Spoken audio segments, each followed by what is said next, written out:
Everyone, welcome to LPS सरकार घाट। आज हम हिस्ट्री में अशोक मौर्य के बारे में पढ़ेंगे। तो जो अशोक मौर्य था वो कब गद्दी पर बैठा था, उसने कितने समय तक शासन किया, इस सब के बारे में पढ़ेंगे। तो जैसे अशोक मौर्य था वो 269 ईस्वी में गद्दी पर बैठा था, परंतु वो वास्तव में उसका राज तिलक कब हुआ था, तो वो हुआ था 273 बीसी में। अशोक मौर्य था वो 4 साल अपने भाइयों के साथ युद्ध में व्यस्त था। उसने उसके अपने 99 भाइयों के साथ उसने युद्ध लड़ा था। इस युद्ध में अशोक मौर्य की जीत हुई थी और 273 ईस्वी में उसका राज तिलक किया गया था। ठीक है, तो अशोक किसका बेटा था? अशोक जो था वो बिंदुसार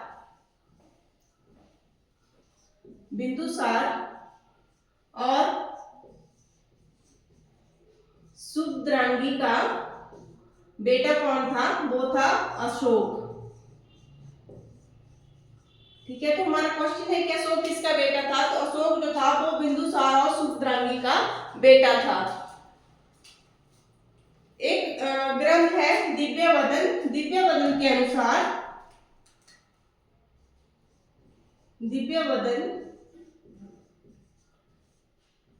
ग्रंथ के अनुसार बिंदुसार का और सुभद्रांगी का बेटा था अशोक। ठीक है, तो अशोक के और भी कई नाम थे। जैसे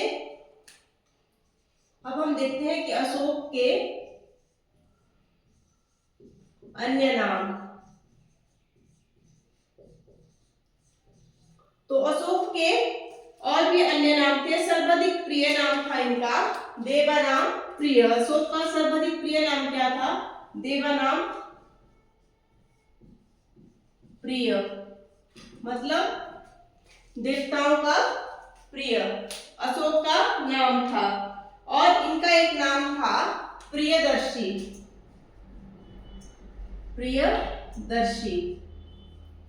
अशोक का अन्य नाम क्या था? प्रियदर्शी भी था। ठीक है, गुर्जरा अभिलेख जो मध्य प्रदेश में है, इसके अनुसार अशोक के और क्या नाम थे? इनको गुर्जरा अभिलेख के अनुसार अशोक को क्या बोला गया है? बुद्ध शाक्य भी बोला गया है। ठीक है, तो अशोक के क्या क्या नाम थे? फर्स्ट नाम था देवानाम प्रिय, सेकंड नाम था उनका प्रियदर्शी, और गुर्जरा अभिलेख के अनुसार अशोक को बुद्ध शाक्य भी कहा गया है। तो अशोक के बहुत से प्रचलित नाम थे जिनके बारे में अब हमने पढ़ा। आगे हम देखते हैं कि अशोक के अभिलेख क्या क्या थे। अशोक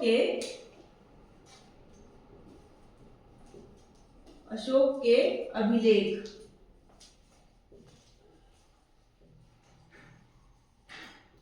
तो अशोक ने क्या किया है? 5 अभिलेखों की रचना की है। इसका जो प्रथम अभिलेख था वो था दीर्घ शिलालेख।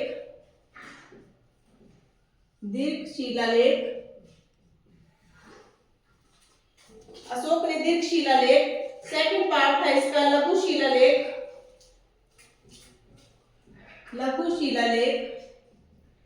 थर्ड पार्ट था पृथक शिलालेख, तथा इसका जो फोर्थ पार्ट था वो था दीर्घ स्तंभ शिलालेख तथा लघु स्तंभ शिलालेख। दीर्घ स्तंभ शिलालेख और फिफ्थ क्या था? लघु स्तंभ शिलालेख। तो अशोक ने 5 अभिलेखों की रचना की थी। पुराणों में अशोक को और क्या नाम दिया गया है? पुराणों में अशोक को अशोक वर्धन के नाम से भी जाना गया है। ठीक है, अशोक वर्धन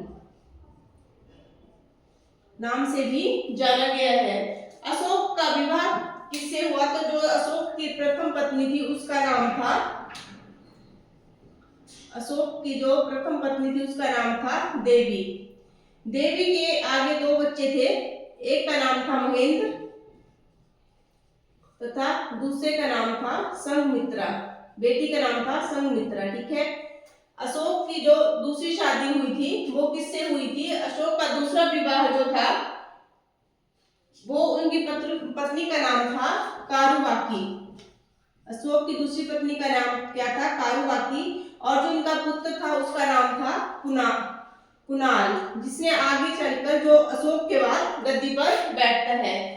उसके अशोक के अन्य बच्चों के क्या क्या नाम थे? एक तो महेंद्र था, दूसरा संघमित्रा, कुणाल, और क्या नाम थे उसके बच्चों के? जालोक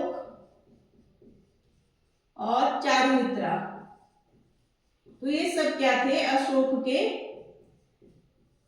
बच्चों के नाम थे, ठीक है। अशोक के गद्दी पर बैठने के, जब उसको गद्दी पर बैठे हुए 8 वर्ष हो गए थे तो 9वें वर्ष क्या हुआ था? कलिंग का युद्ध हुआ था, ठीक है। अशोक के गद्दी पर बैठने के बाद 9वें वर्ष में क्या हुआ था? कलिंग का युद्ध हुआ था। जो कलिंग का युद्ध हुआ था वो कलिंग के राजा कौन थे उसमें? नंदराज तथा किसके बीच में हुआ था? अशोक के बीच में हुआ था। इस युद्ध में क्या होता है? नंदराज जो है वो हार जाता है तथा अशोक इस युद्ध में विजय रहता है, ठीक है। इस युद्ध में क्या हुआ था? कलिंग के युद्ध में 1 लाख लोग मारे गए थे और 1.5 लाख लोगों को बंदी बना लिया गया था। इस नरसंहार को देखकर क्या हुआ था? अशोक का मन विचलित हो गया था और उसने क्या किया था? बौद्ध धर्म में शरण ले ली थी, ठीक है। मतलब युद्ध के दृश्य को देखकर अशोक का मन उसे भ्रमित हो गया था, डर गया था और उसने बौद्ध धर्म में शरण ले ली थी। जिस बौद्ध गुरु ने उसको शिक्षा दी थी उसका नाम था उपगुप्त।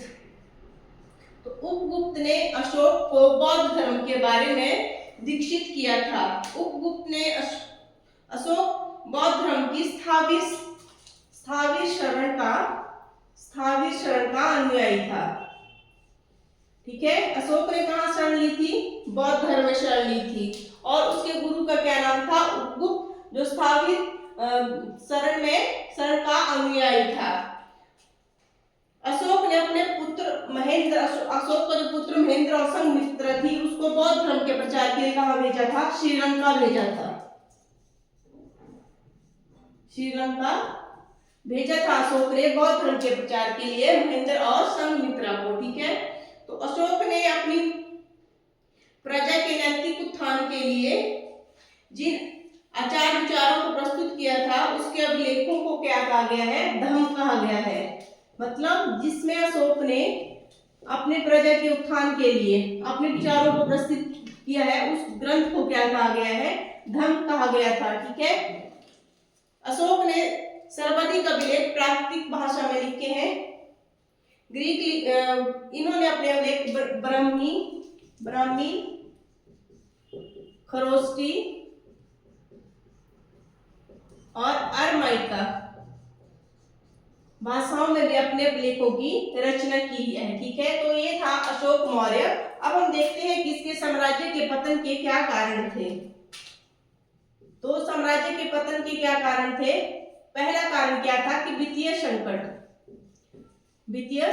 मतलब जैसे ही अशोक अपने भाइयों के साथ युद्ध में रत रहा, उसने अपने 99 भाइयों के साथ युद्ध लड़ा और उस युद्ध को जीतने के बाद ही 273 ईस्वी में इसका राज्याभिषेक होता है। अशोक और युद्धों में भी व्यस्त रहा, जैसे हो गया कलिंग का युद्ध। तो उसमें क्या हुआ? बहुत सारा नरसंहार हुआ, बहुत से लोगों को अपनी जान जोखिम में डालनी पड़ी और उससे क्या हो गया? उसको वित्तीय संकट की समस्या आ गई। जैसे मतलब वो फाइनेंशियली तौर पर ज्यादा स्ट्रॉन्ग नहीं था। सेकंड है उसका जो पतन का कारण था, तो सेकंड पार्ट क्या है इसका? योग्य अधिकारियों का अभाव, योग्य उत्तराधिकारियों का अभाव। मतलब अशोक का कोई भी उत्तराधिकारी जो था वो योग्य नहीं था। अशोक के बाद कौन उत्तराधिकारी बनता है? कुणाल। तो ठीक है, उसने भी अशोक ने जो नीतियां अपनाई थी उनको ना अपनाकर अपने खुद के साम्राज्य के लिए नीतियां अपनाई। थर्ड था उसका कारण ब्राह्मणों की प्रतिक्रिया। थर्ड क्या कारण था? ब्राह्मणों की प्रतिक्रिया। मतलब बहुत सारी जनता ऐसी थी जो अशोक की नीतियों विचारों को नहीं मानते थे। जैसे ही अशोक ने बौद्ध धर्म में शरण ली तो उस पर भी लोगों की प्रतिक्रिया उसके बारे में ठीक नहीं थी। फोर्थ पार्ट है इसका अधिकेंद्रित शासन। अधिकेंद्रित शासन। तो ये सब क्या थे? अशोक मौर्य के पतन के कारण थे। तो हमने आज पढ़ा कि अशोक ने कब अपनी गद्दी संभाली थी, उसका राज तिलक कब हुआ था, अशोक के कितने बच्चे थे और उसने किस युद्ध को देखकर उसका हृदय परिवर्तन हो गया था। तो आज हम अशोक मौर्य के बारे में पढ़ा।